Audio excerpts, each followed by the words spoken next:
Aloha! Welcome back to my channel. If you're new here, my name is Stacey Johnson, and on this channel, my goal is to help you find your first deal and get paid. That way you can travel and go on the wildest adventures of your dreams. On today's video, we are going to be diving into the world of creative financing. I'm going to give you an overview of what creative financing is, and I'm going to give you 3 strategies of how you can lock up your first creative finance deal. Let's get right into it.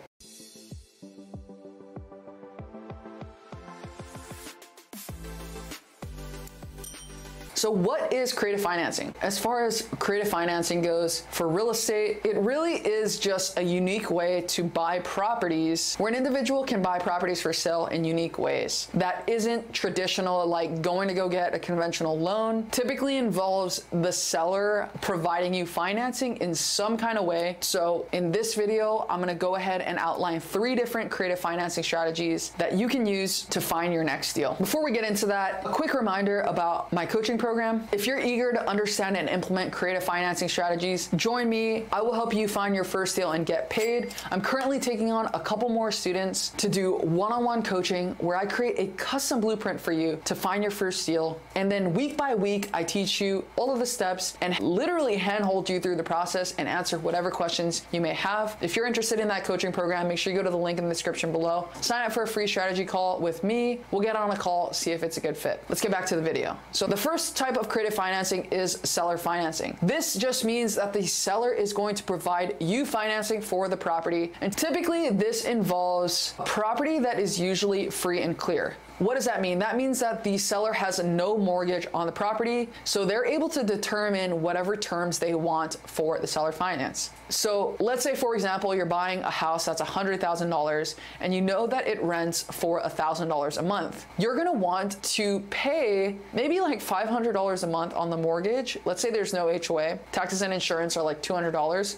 You're gonna wanna pay only like $500 on this property per month. Now, in today's current interest rates, we probably wouldn't be able to get that kind of mortgage. So in this scenario, I can negotiate with the seller and try to get a seller financing deal where I say, hey, look, I'm gonna pay you $10,000 down. Would you be willing to finance me? And I'll pay you $500 a month. That way I can get some tenants, rent it out, and continue paying you for years to come. Someone who's willing to accept seller financing is somebody that doesn't need all of the cash right away, and they're willing to take the cash over time. Usually savvier people are going to be wanting this kind of opportunity because if they get all of the cash up front, they're gonna have to pay some pretty steep capital gains on it. And if they don't want to do that and they rather have some monthly cash flow, this is a great opportunity for landlords to upgrade to being lenders and receive a monthly mailbox money without having to deal with any of the tenants, toilets, and trash. And I love seller financing because you're able to create a win scenario for both parties. Typically in a seller financing deal, there is 4 main things that go into negotiating. Number 1 is the purchase price. How much total are you going to pay for the property? Number 2 is a down payment.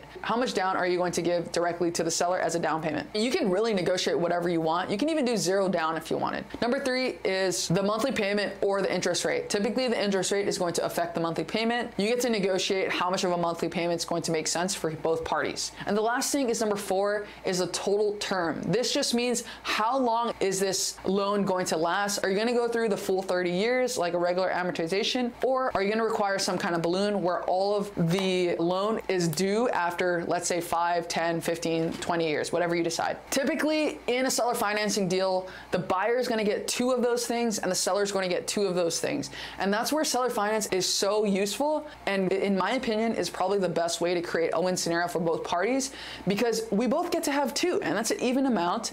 If you as a seller is super stuck on the down payment and the purchase price, I get to edit the monthly payment and the total term to make sense for my numbers.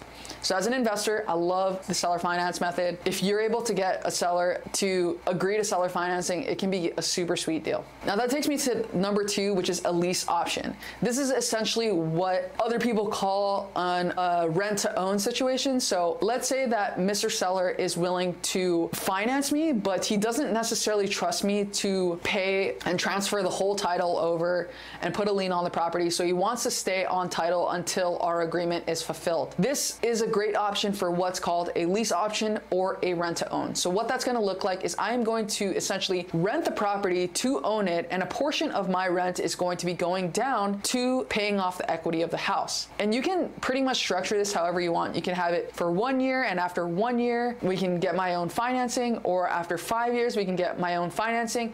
Essentially, again, just like any kind of creative financing, it's super negotiable. And with this scenario, I could probably put, let's say, $5,000 down on a property and then pay $2,000 a month, and like $500 a month is going down to paying down the actual equity on the house. This is another creative way to buy real estate if the seller is hesitant on doing more of a seller financing situation.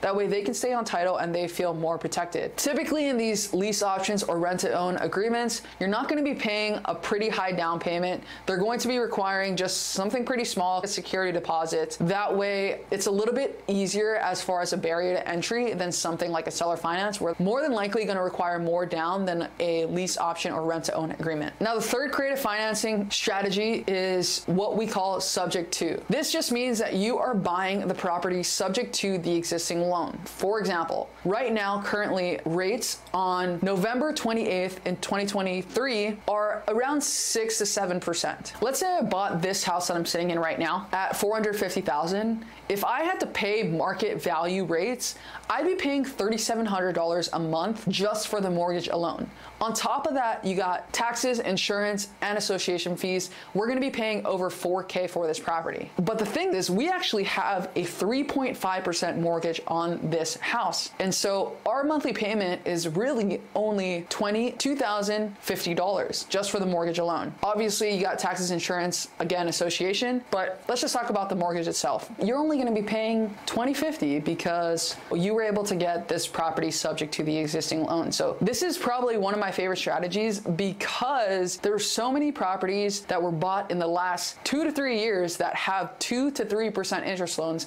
that you're able to take advantage of and possibly actually cash flow instead of having to break even or even lose money on your rental properties if that's what you're into. So subject to is a great way to get properties at a way lower interest rate than today's market rates and get a better return on your investment. And that's pretty much it. So the 3 ways to wrap it up is: number 1, seller financing; number 2, lease options or rent to own; and number 3 is subject to financing. Those are the top 3 creative financing strategies that you can use on your next investment. That way you can be on your way to finding your first deal and getting paid. If you found any value in this video, make sure you hit that like button. It really helps this get out to more people. Make sure you subscribe for more videos dropping every Tuesday and Friday at 1 p.m. HST. Thanks for watching, guys, and see you on the next video. Shoots!